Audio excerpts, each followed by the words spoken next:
तो एपिसोड के first scene में हम लोगों को दिखाया जाता है कि तोकाकू और हारू रूम में सोए हुए हैं और तभी तोकाकू को एक मेल आता है जिसमें कि उसे बताया जाता है कि पहले वाले रिडल का आंसर फॉरगिवनेस ही था। और फिर उसके बाद सीन शिफ्ट होता है और हमें उनके क्लासरूम में दिखाया जाता है कि जहाँ के उनके टीचर बोल रहे होते हैं उनको कि आज हमारे पास कुछ नया स्टूडेंट है तो इनसे मीटअप कर लो। और फिर उसके बाद वो लोग एक एक करके खुद को इंट्रोड्यूस करने लगती है, जिसमें से पहले एक खुद को इंट्रोड्यूस करते हुए बोलती है कि मैं नंबर 5 केनमोची शाइना हूँ। देन नंबर 8 खुद को इंट्रोड्यूस करती है और उसका नाम बोलती है ताकेची ओयोता। उसके बाद नंबर 7 स्टूडेंट अपना नाम बताती है कि मैं सुतो सुजू हूँ। एंड लास्ट में नंबर 3 स्टूडेंट अपना नाम बताते हुए बोलती है कि मैं कामिनागा कुको हूँ। उसके बाद दिखाया जाता है कि नियो हारू को कुछ लेटर टाइप का दे रही होती है।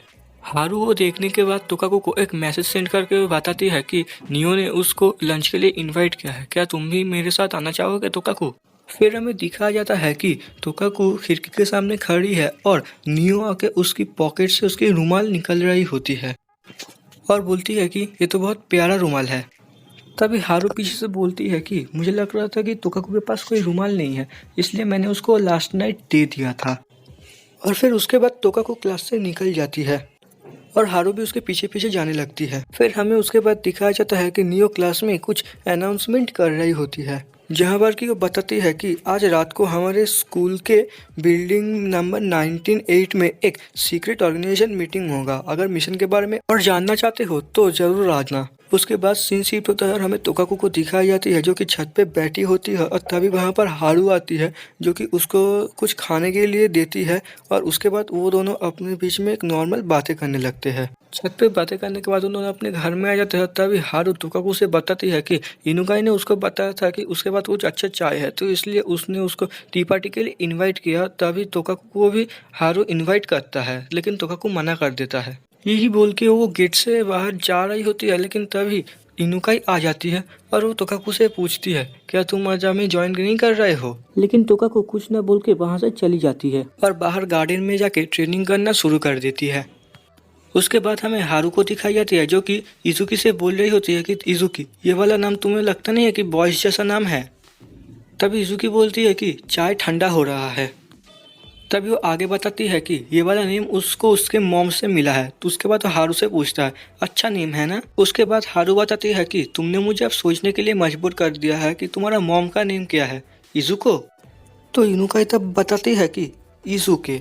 फिर वो आगे बोलता है कि ये वाला नाम भी बॉयज जैसा है ना, क्योंकि मेरा मॉम एक लड़का ही है। हारू तब ये सब सुन के एकदम शॉक हो जाती है। उसके बाद हमें हारुकी को दिखाई जाती है जो कि तोकाकू से बोल रही होती है कि आज रूम नंबर 1 में एक टी पार्टी हो रहा है ना। और फिर वो आगे बोलता है कि आज से ब्लैक क्लच एक्टिव हो चुके हैं। तभी ये सुनने के बाद तोकाकू वहाँ से दौड़ते हुए चली जाती है और फिर तभी वहाँ पर नियो आ जाती है और वो हारुकी से बोलती है कि तुम जितने दिखते हो उससे भी ज़्यादा मैनिपुलेटिव हो। तभी हारुकी बोलती है कि मुझे लगता है कि मैं बहुत लेट हूँ। और फिर उसके बाद नियो बताती है कि इचिनो से हारू वैसे भी वो बहुत सारे लोगों को मार चुका है, इवन उसके मॉम डैड और उसके दोस्तों को भी वो मार चुका है। तो हारुकी तब बोलती है कि मुझे नहीं लगता कोई ऐसे ही अपनी फैमिली को मार सकता है। लेकिन तब नियो बोलती है कि नहीं नहीं, वो तो बस अपनी फैमिली को नीचे उतारा है। फिर वो आगे बोलता है कि तुम्हारे भी बहुत सारे सिबलिंग्स है ना। लेकिन तभी हारुकी नियो को मारते हुए बोलती है कि मेरे फैमिली को इसमें मत घसीटो। और फिर उसके बाद सीन शिफ्ट होता है, हमें दिखाई जाती है कि इनुकाई ने हारू को चाय में कुछ ड्रग्स दिया है जिसके वजह से वो सोई हुई है और उसके साथ वो टॉर्चर करने जा रही होती है कि तभी वहाँ पर तोकाकू आ जाता है और तभी उन दोनों के बीच में फाइट शुरू हो जाता है। और पहले तोकाकू उसके ऊपर भारी पड़ रही होती है। तभी तोकाकू इनुकाई को मारने जा रही होती है कि तभी उसको मन में कुछ दिखता है जहाँ पर कि कोई उसका नाम ले रही होती है और वो तभी रुक जाता है। और तभी इस चीज़ का फ़ायदा उठा के इनुकाई तोकाकू को मारने लगती है और ये सब ख़त्म होने के बाद वो तोकाकू को ये सब कुछ एक सीक्रेट रखने के लिए बोल के चली जाती है। और तभी हमें तोकाकू की उस पास्ट को दिखाई जाती है जहाँ पर कि कोई उसको बोल रही होती है कि अगर फिर से तुमने कभी किसी को मारने के बारे में सोचा तो फिर तुम इस श्राइन को याद कर लेना, तो फिर तुम फिर से कभी भी किसी को मार नहीं पाओगी। और तभी तोकाकू की नींद खुल जाती है और वो हारू से पूछती है कि अभी तुमने क्या किया, मैंने तुम्हें अभी एक हेडबट किया लेकिन तुमने अभी भी एक पल के भी नहीं झपटाई। और फिर वो हारू के शरीर के उस निशान के बारे में भी उससे पूछता है लेकिन हारू उसको कुछ नहीं बता के उल्टा उससे पूछता है तोकाकू मुझे भी तुमसे एक क्वेश्चन है। तुमने मुझे क्यों बचाया? ब्लैक क्लास के सारे स्टूडेंट यहाँ पर मुझको मारने के लिए ही आए हैं। मेरा फैमिली एक बहुत ही बड़ा क्लैन था, लेकिन वो सब मुझको बचाने के चक्कर में आज वो लोग मर गए हैं। और फिर वो तोकाकू से बोलते हैं कि तुम मेरी चिंता मत करो, मैं नहीं मरूंगा। और फिर वो आगे बोलता है, जबकि मेरा मॉम मर गया था तब मैं उनको गुड बाय भी नहीं बोल पाई थी। ये मेरा फाइनल टेस्ट है और मैं इसमें ज़रूर पास करूंगा सारे ब्लैक क्लास के मेंबर से बच के। तो तभी हारू आगे बोलती है, अब तुम्हारी बारी है, तुम मुझे बताओ क्यों तुमने मुझे सेव किया। तोकाकू आगे बताने जा रही होती है, तभी वहाँ पर एक स्टूडेंट आके उसको एक लेटर देके चली जाती है।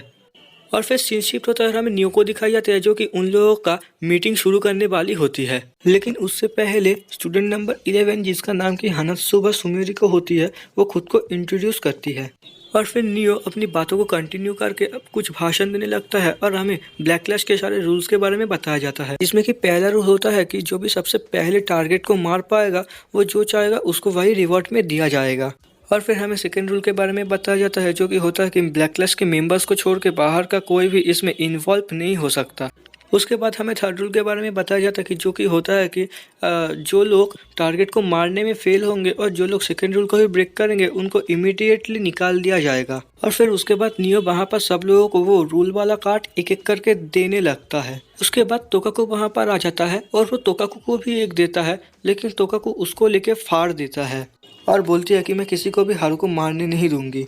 और फिर वहाँ से सीन शिफ्ट होता है और हमें दिखाया जाता है कि तोकाकू हारू को बोल रही होती है वो उसको बचाया, क्योंकि उसने डिसाइड कर लिया है कि वो उसकी साइड में ही रहेगा। और यहीं पर ही एपिसोड की एंड हो जाती है।